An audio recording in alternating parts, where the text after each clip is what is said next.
Support for Carolina Business Review provided by Grant Thornton. Operating in more than 100 countries, our tax, audit, and advisory professionals specialize in helping companies unlock their growth potential. Blue Cross and Blue Shield of South Carolina, where healthcare is changing for the better. Find out how at ahealthysc.tv. And by Sunoco, a global manufacturer of consumer and industrial packaging products and provider of packaging services, with more than 300 operations in 35 countries. As we hit halftime in 2014, how are things progressing for this region? Does the economy continue to expand? Will it continue? With South Carolina legislative sessions over now, North Carolina lawmakers are closing in on wrapping up their work. What meaningful policy shifts come about? And in general, if we could see around a corner, how would we need to plan and what should we expect? Welcome again to the most widely watched source of Carolina business and public policy. I'm Chris William, and the panel of our four reoccurring and resident economists will attempt to opine and foretell what may happen in the balance of this year. It's always exciting. We hope you'll stay with us. It starts in a moment. Major funding also by Novant Health, bringing you world-class technology, clinicians, and care when and where you need it. The Duke Endowment, a private foundation enriching communities in the Carolinas through higher education, healthcare, rural churches, and children's services. And by Blue Cross and Blue Shield of North Carolina. Who's responsible for rising healthcare costs? Join us and many others in a candid discussion at letstalkcost.com. This edition of Carolina Business Review was recorded June 6, 2014. On this week's program, Dr. Scott Baier of Clemson University, Dr. Harry Davis from Appalachian State University, Dr. Frank Hefner from the College of Charleston, and Dr. John Silvia of Wells Fargo. And now, here's Chris William. Hello, welcome to our program. Happy summer, gentlemen. Welcome back. Here we are, halftime, and halftime in the year. Yes, sir. And you know, so many times we hear, or at least this is what I've heard, gentlemen, and that is, you know, since 2008, since 2009, when the economy was arguably very painful, we've had a pretty exceptional recovery, but most folks have had, you know, they're waiting for the other shoe to drop. So I guess the question is, John, I'll start with you. How fragile is this recovery? How fragile is this economy going forward? Well, I don't think it's fragile. I think the economy has a good momentum in the second half of this year, probably 2.5%, 3%. And I think even more so, the Carolinas are probably even in better shape than most of the U.S. I think we've still got good in-migration, still got good home price appreciation. We are creating jobs. So I'm pretty optimistic. Yeah, Harry? The same. Thank you for having me on. The economy is not fragile. It is growing. We're 5 years into this recovery right now. Labor improvement's been pretty strong. Manufacturing's pretty strong. So there are some strong parts of the economy. The problem that we continue to have is the long-term unemployed and the number of people who potentially could enter the labor force by turning 16 is like 12 million people since the recovery started. We haven't had nearly that many jobs added. So we're back to where we started. We've added 9 million jobs.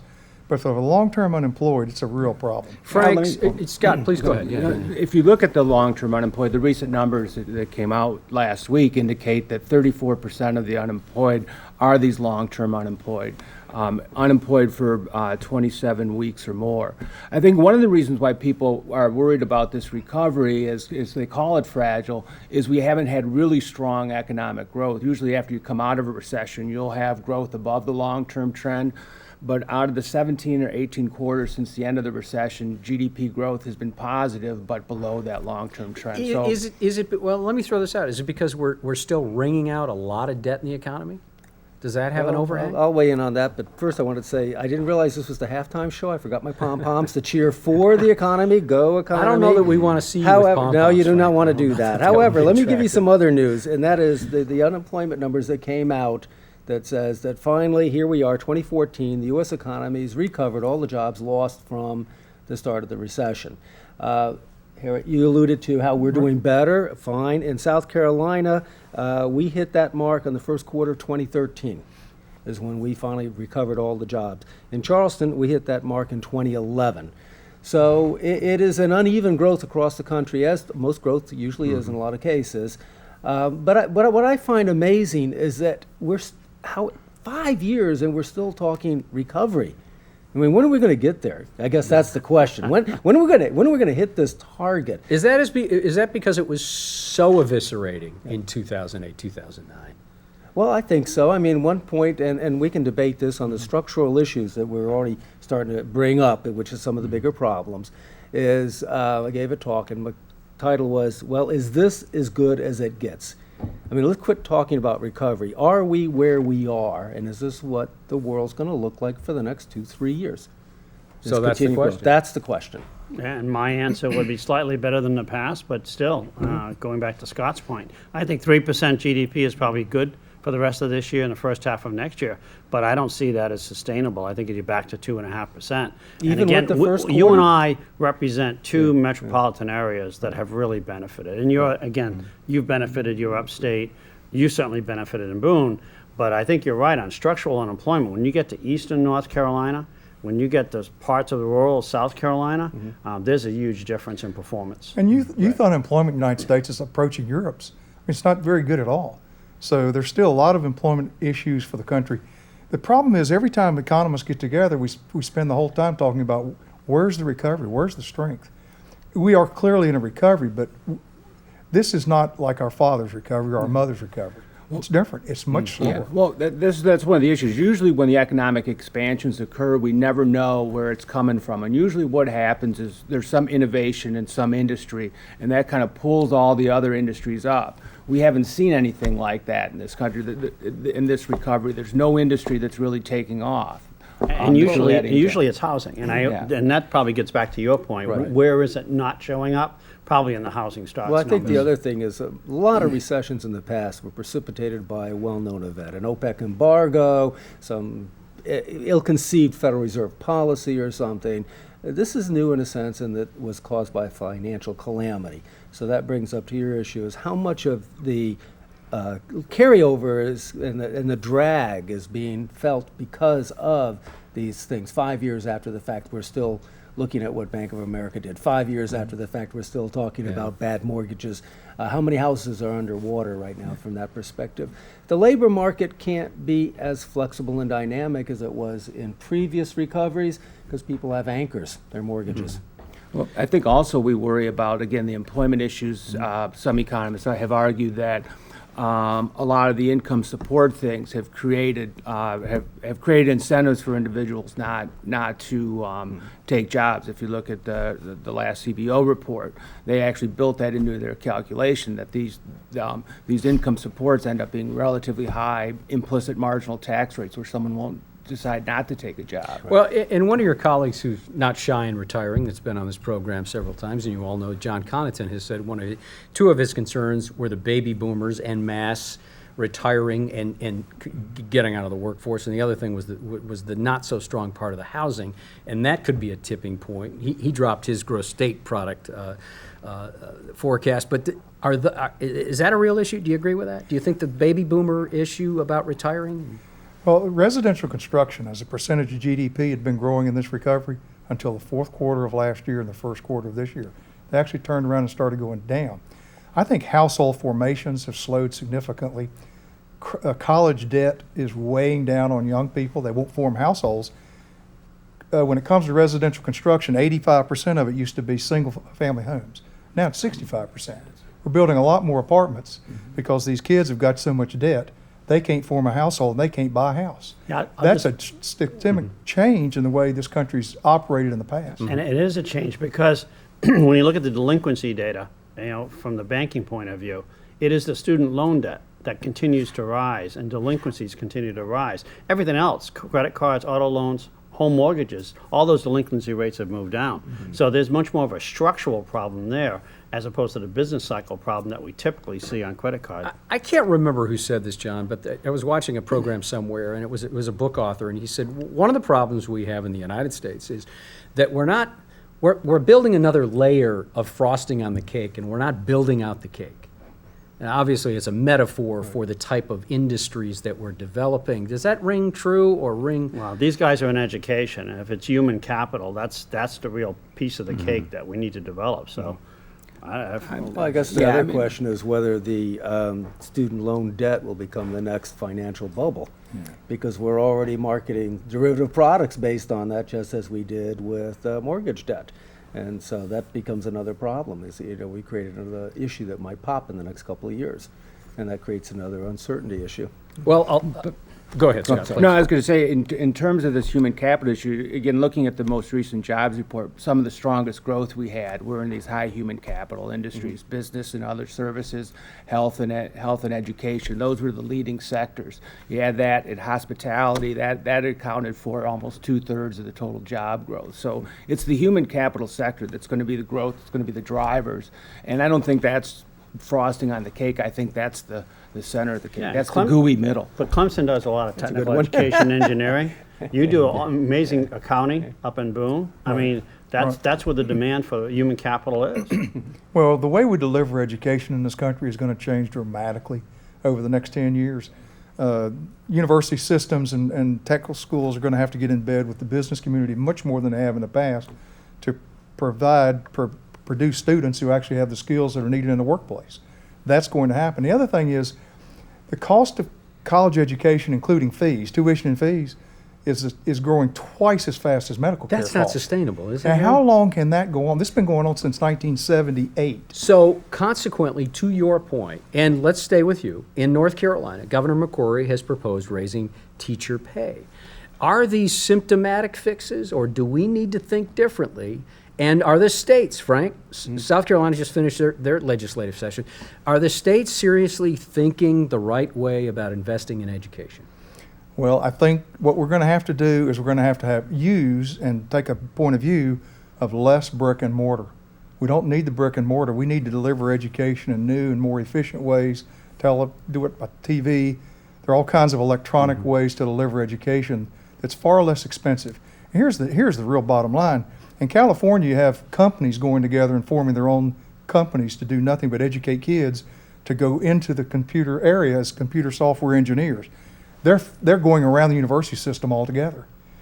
These kids go to school 8 hours a day, 5 days a week. It's not Monday, Wednesday, Friday classes. It's a full-time job.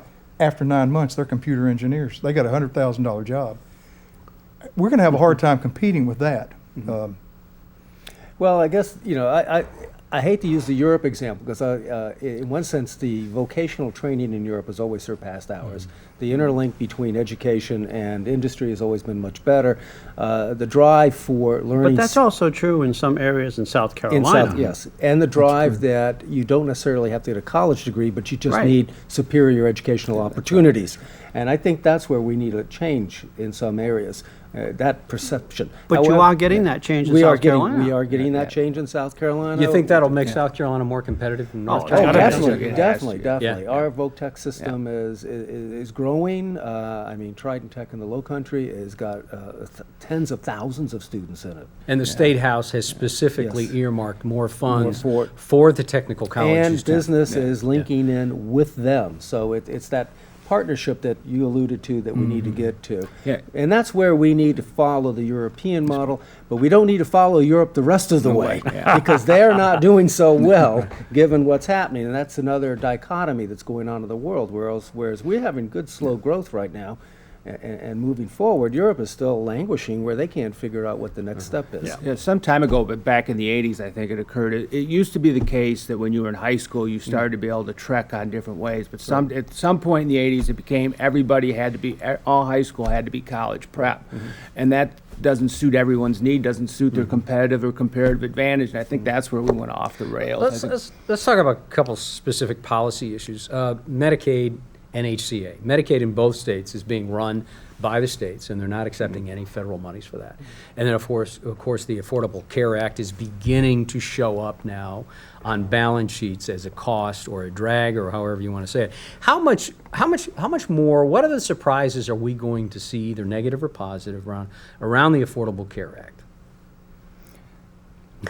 I Is that because you don't want to talk about it, or you Off just that don't one. know? I think it's in some ways it's still early to tell on that. The one measure I continue to look at is what's happening with temporary employment.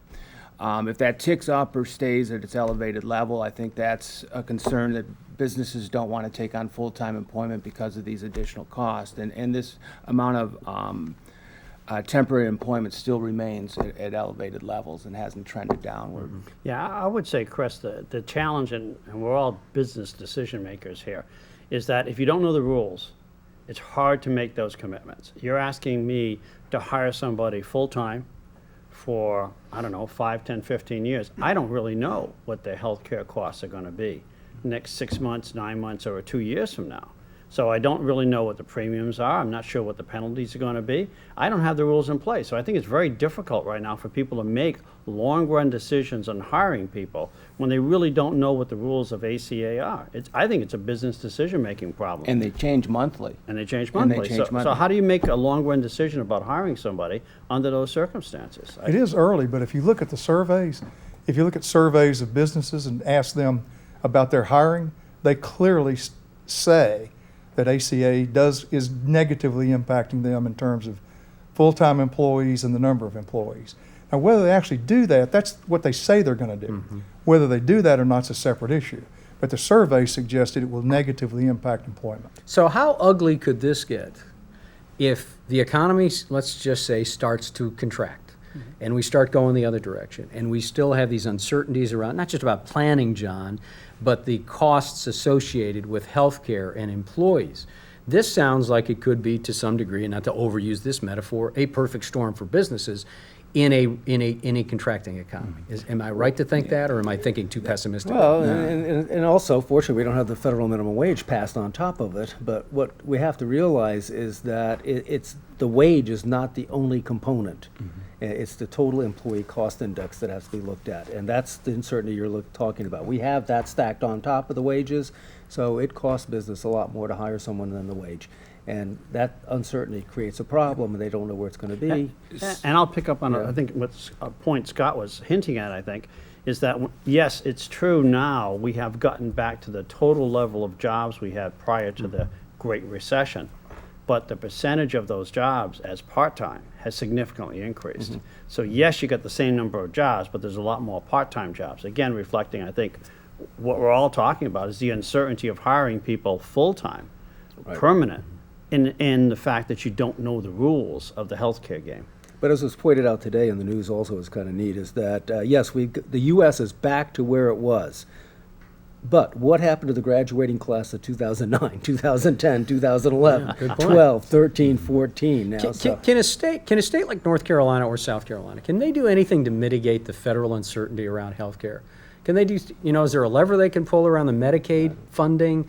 Is there something they can do to at least offset part of that uncertainty? Harry, what do you think? I can't imagine what it would be. I mean, seriously.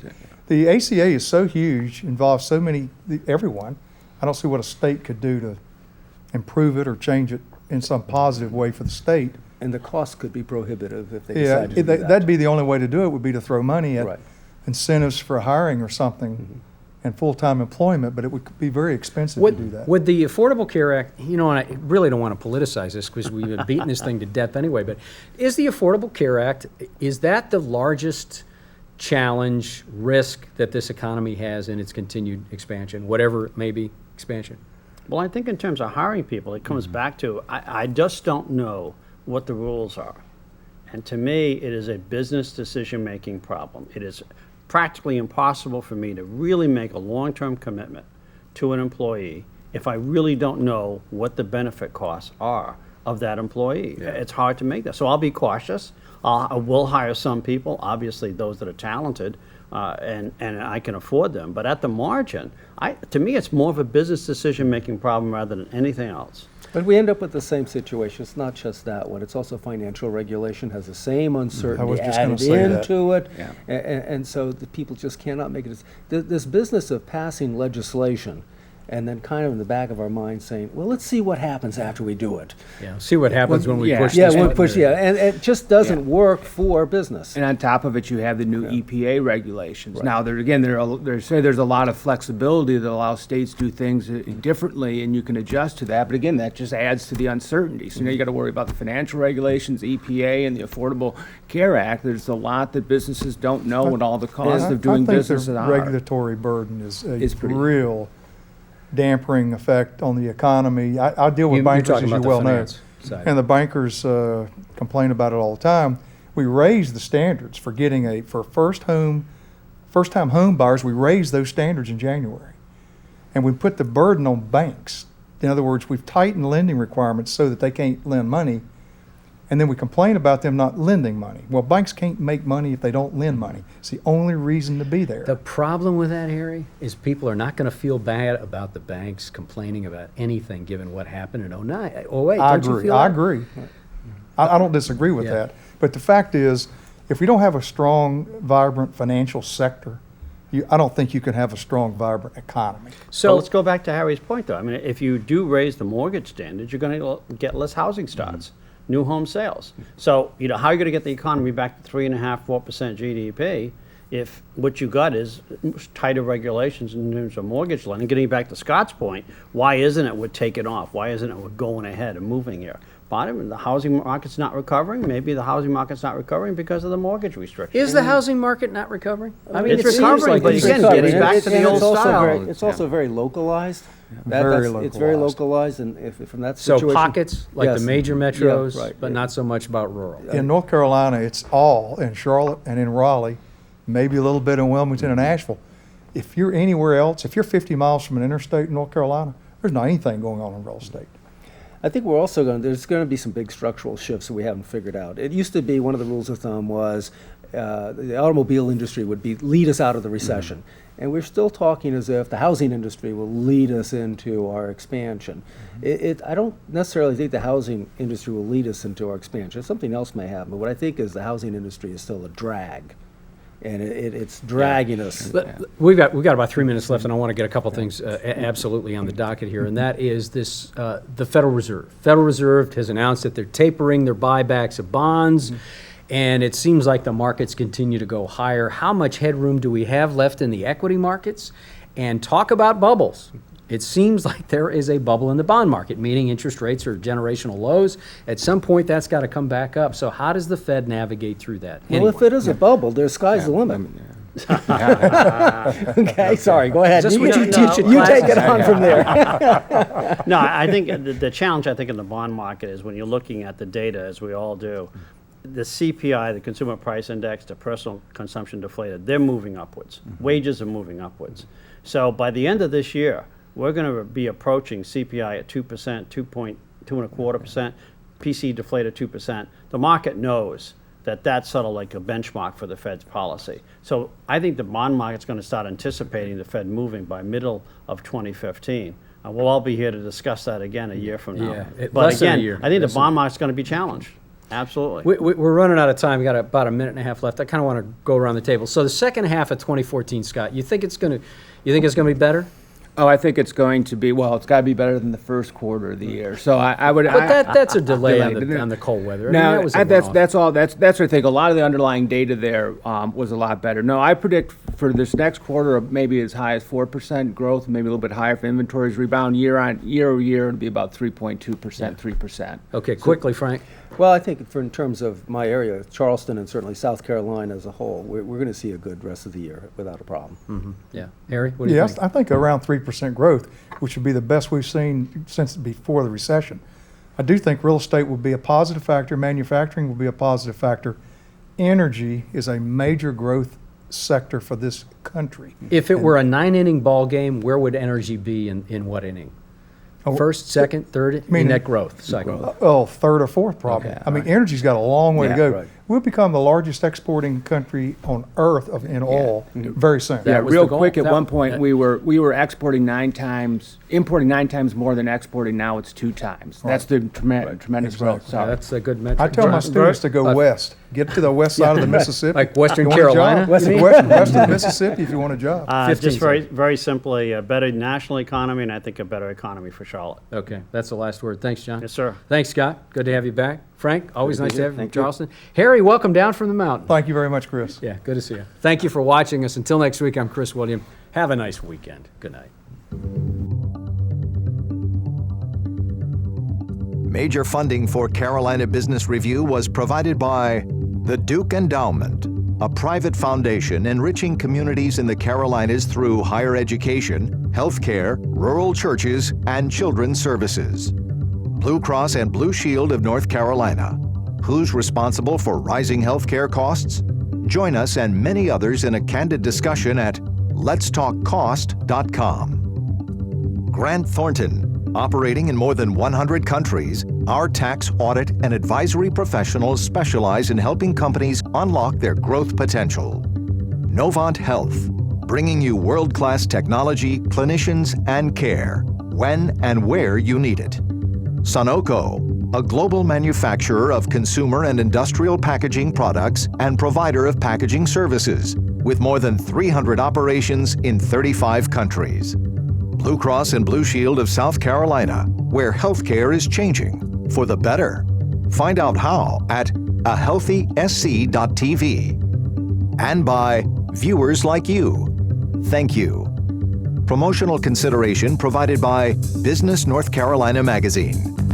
For more information, visit carolinabusinessreview.com.